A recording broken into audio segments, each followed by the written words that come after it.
Hi, this is Arnie Arneson, and this is part 2 of the Thursday edition of The Attitude. And as you know, we're recording this on Wednesday morning.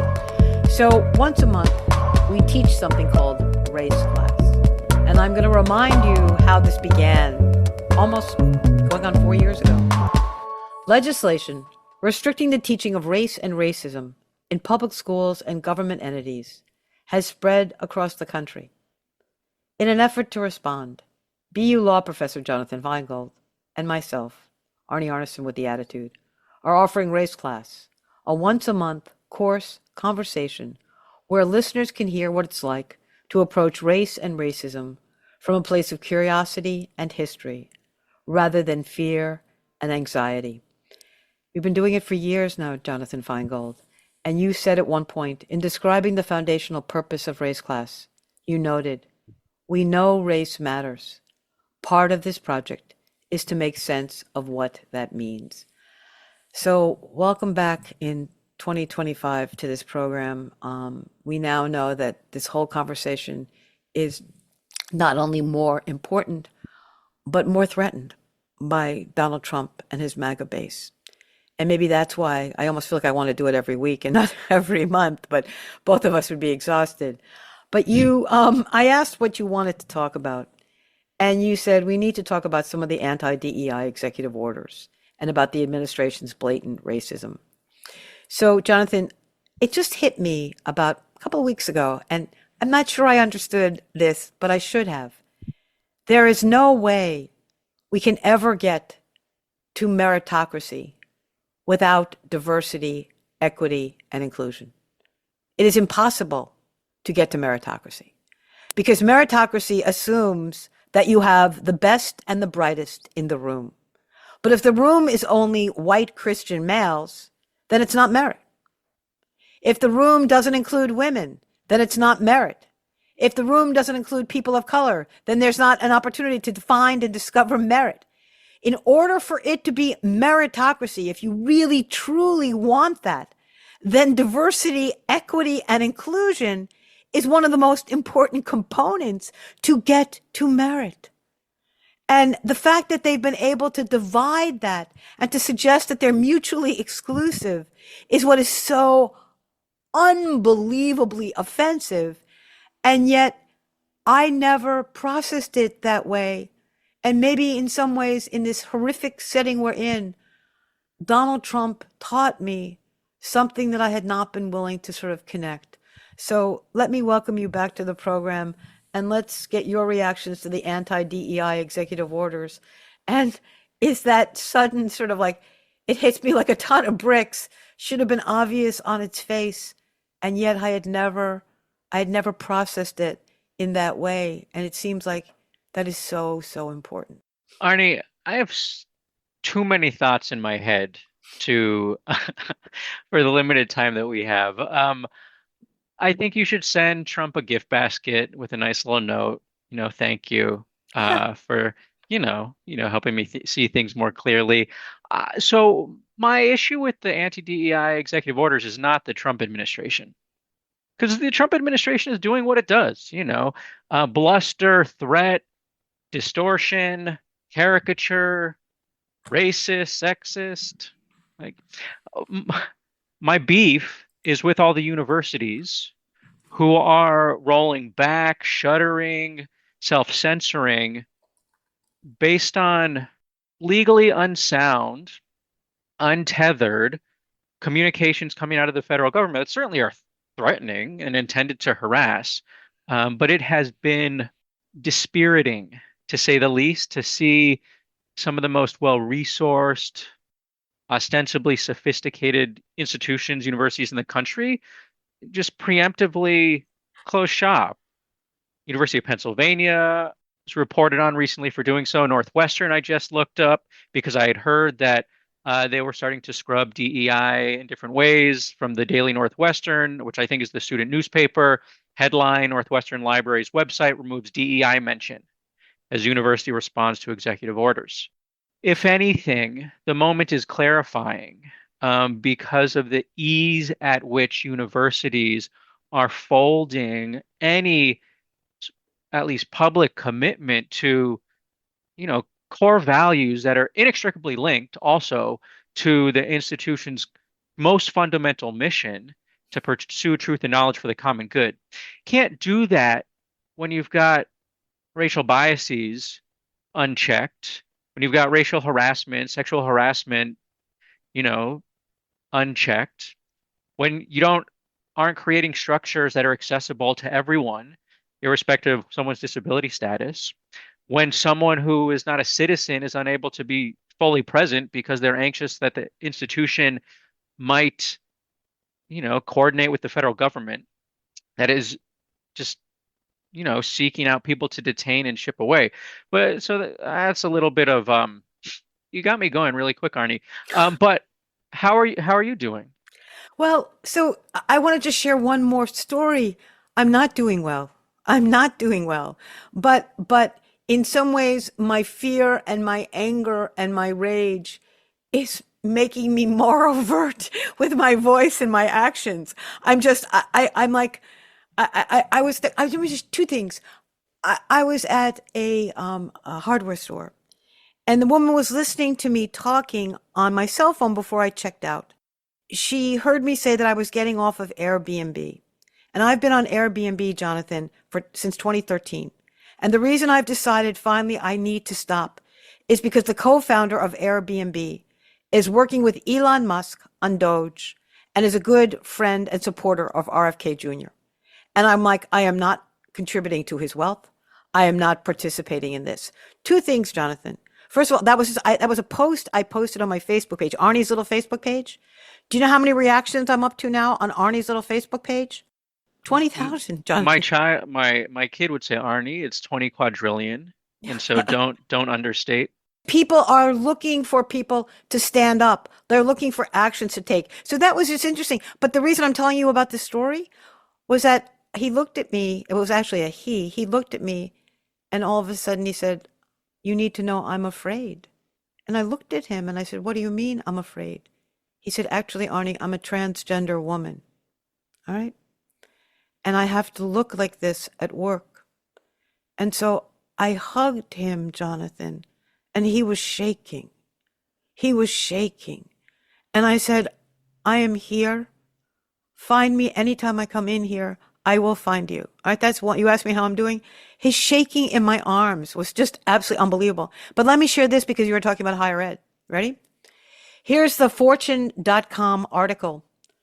Trump's anti-DEI campaign hits universities. Even sharing experiences of racism in college essays may be banned. Let me read And that sentence. This is like unbelievable. So I wrote, you are being asked to disappear. You are being asked to disappear. This is not about teaching. This is about you sharing your life, your experience, and you are being told you can't. Jonathan. so yeah, so Arnie, the first thing that you said to me when you reached out to, as we like always do, to connect before a show is you were like, can we do this?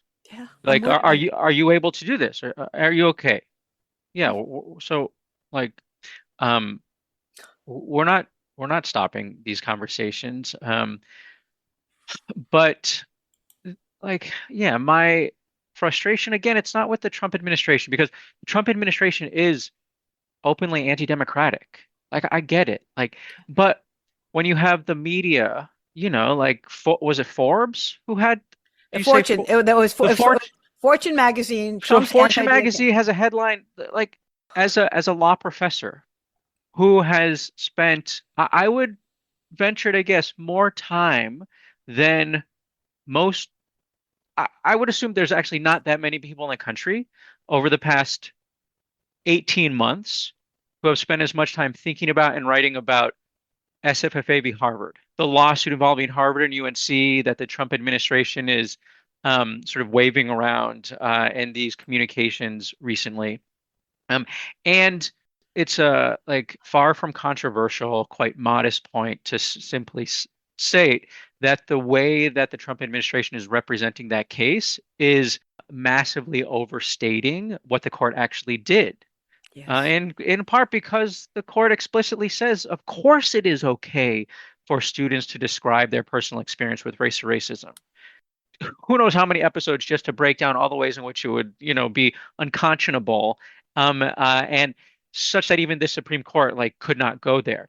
And so for headlines to say, and I've seen all over the place that I've seen NPR say universities have a February 28th deadline to end DEI. Like that is so irresponsible.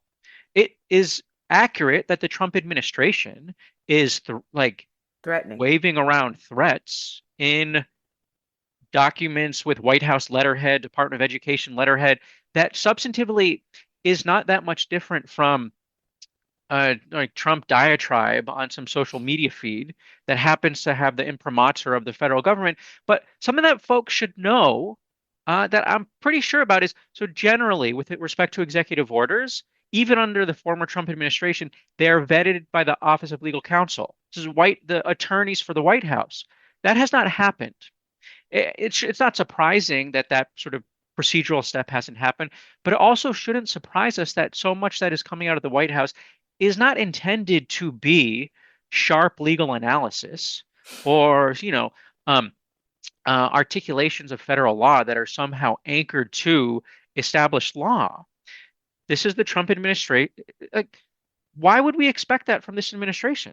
So let me stop you. So here's my question to you. So this is what the Trump administration is saying.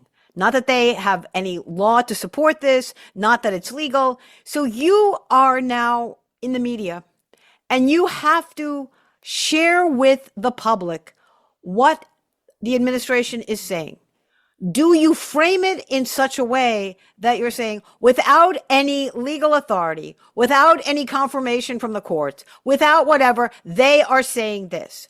That doesn't mean that it is the law. That doesn't mean that they have the ability to enforce this. I mean, how do we start framing so much illegal nonsense, stuff that's premised on lies? It's unfactual.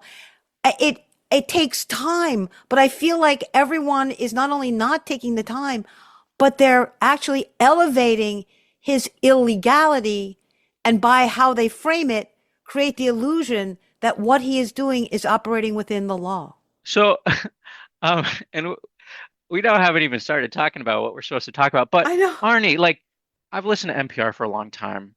It is hard to listen now because they'll say something, they'll frame a segment on, but DOJ says they're interested in cutting waste.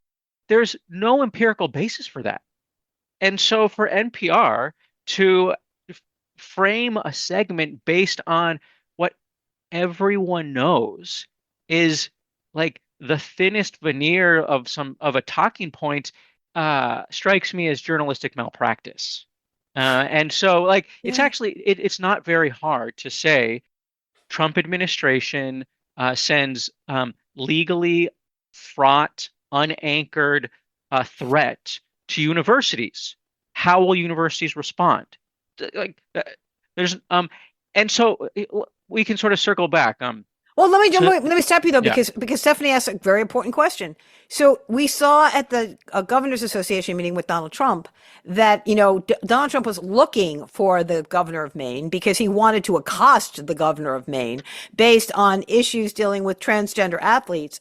And everybody was like shocked that Janet Mills said, I will do what is legal, which she should know because she was a former AG. And she goes, I will do what's in the federal law and the state law. Okay. And there was this pushback, and the coverage was, oh my God, what courage. Well, the reason it sounds like it has courage, Jonathan, is that nobody else has said that. The media hasn't said that. I mean, so she sounds like she's like on an island by herself, but what she is saying is the bold face truth. Well, yeah, and I think it probably does take courage to be directly targeted By the president. by the president, particularly when the president has a yeah, no, like goes after political opponents in all sorts of ways. But it's also so I guess two things in the 10 minutes that we have. So uh, I um, because of my scholarship, because of the work that I do, because of my commitments to what I actually think of are quite modest democratic values to create inclusive spaces, to mitigate the various sorts of uh, biases or other sort of social dynamics that just systematically exclude, denigrate, create presumptions of incompetence with respect to certain people. I think that's all like basic. And so I've been following what the Trump administration is doing. Again, not surprised by any of it, even as some of the language that the Trump administration employs is abhorrent and grotesque because of how nakedly racist and sexist um, it is. Not to mention, the uh, just um, like really horrific language with like targeted at trans people and immigrants. But I was seeing universities caving Yeah. and folding and not s- acting like the governor of Maine, which was, again, on the one hand, courageous, on the other hand, basic. When you have an administration that is uh, actively trying to destroy the infrastructure of the federal government that serves most of the country and recreate some, like, or, entrench even more so, just some oligarchy where essentially we are all the labor to, for so a few folks can have like some like cushy um uh go of things. But no, so I was t again sort of a both and I don't know if this is a both and, but I was struck, really disheartened by what I saw from universities, but also I was not that surprised because another thread of my research has explored how elite universities in particular have always had an ambivalent relationship to integration and to equality. The countless examples. If you think about the like key centers of knowledge production within higher education, whether it's African American studies, Latin American studies, Asian American studies, gender studies, none of that happened because elite institutions were like, oh, this is something we need to do. It was because of sustained pressure and protest by students. That's Right. all stuff that we take for granted. When it comes to universities' own race conscious admissions practices, which have always been modest, like at best, they've been like these little tiebreakers that sort of recognize that students are not similarly situated. And if the goal is even some shallow conception of merit, then you have to take identity into account. Because if you don't, then you're inevitably just going to be um, rewarding folks with inherited advantage, which is the opposite of merit. Um, Well, but but it is identity. It's identity on wealth. It's so a well, it's identity. wealth, I mean, wealth, so I'm and like, I mean that we keep saying that we don't have identity. Well, yes, you do. What you're told is you can't notice poverty and color, but you can notice wealth and family name. I mean, let's be honest. What is that? Isn't that identity? I don't know what that is, Jonathan. so no, wholly. All I'm saying, probably going on too long if we don't have much time, is that as much as I was troubled by it, I was not surprised to see elite universities in particular fail to hold the line when it came to DEI, which, diversity, equity, and inclusion initiatives, it's this sort of broad umbrella of policies that are generally designed to counteract biases that undermine whole sort of facets of the institutional mission and cultivate inclusion, which again is necessary to do any of the knowledge production work that universities are meant to do. And so with a group of, leading law professors in this area. It's like, what do you do? Well, let's just write a short memo because maybe it is that also understanding generously or not wanting to be too ungenerous. Like universities are like there's just a torrent of nastiness that university leaders are dealing with, that general counsel offices are dealing with, the attorneys. It's like, let's just help them out by making very clear that all of the common DEI type practices that universities have been employing for years are wholly lawful. Yes, Like thank you. they're consistent with this Supreme Court precedent.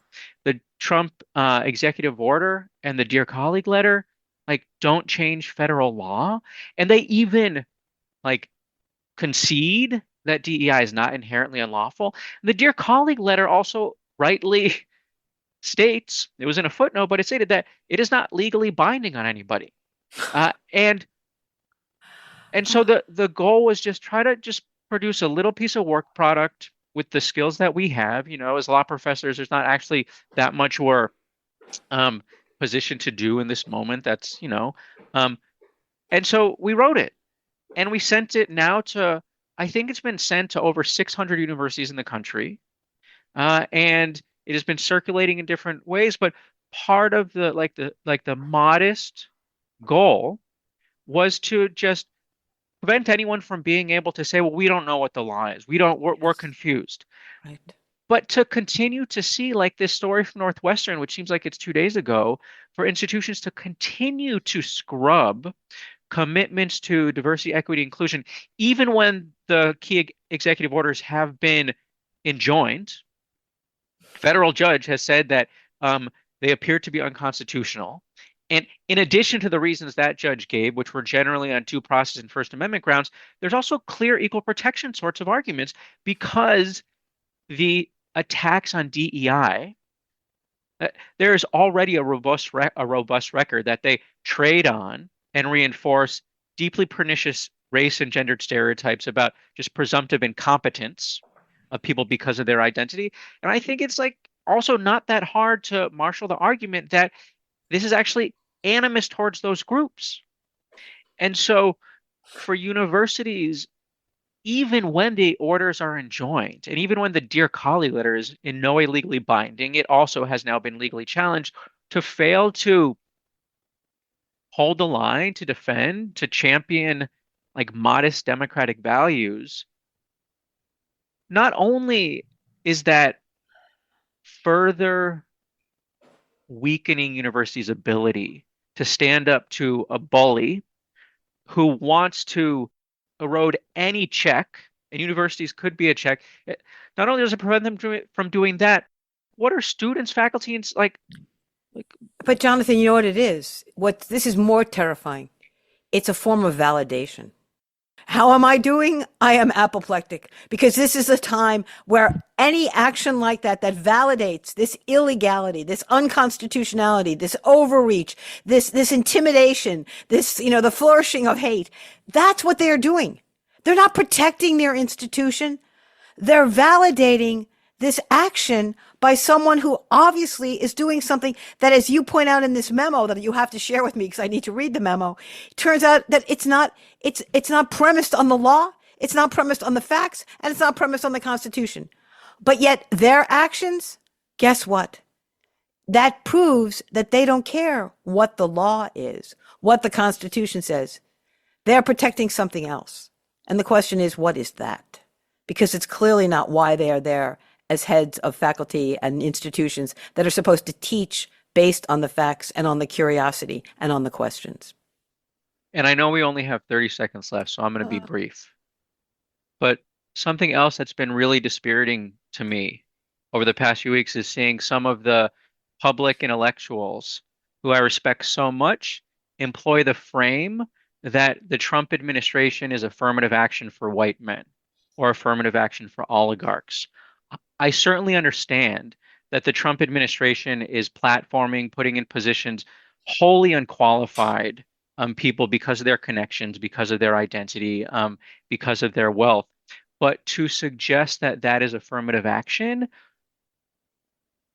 concedes all of the space with respect to defending affirmative action because it is simply acquiescing to the Trump narrative that when we take into account race and racism, gender, sexism as part of sort of any institutional intervention, hiring process or otherwise, then that just leads to unqualified people getting into the positions they're in.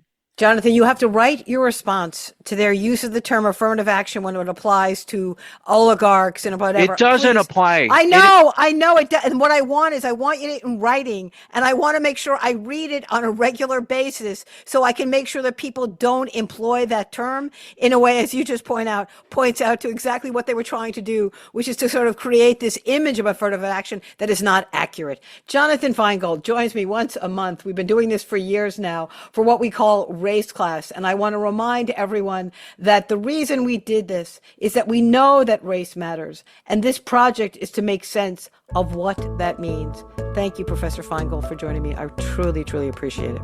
Arnie, we're going to need blood pressure meds if we keep this up. I know. This, everyone, is the Thursday edition of The Attitude. We will schmooze tomorrow, everyone. Ciao.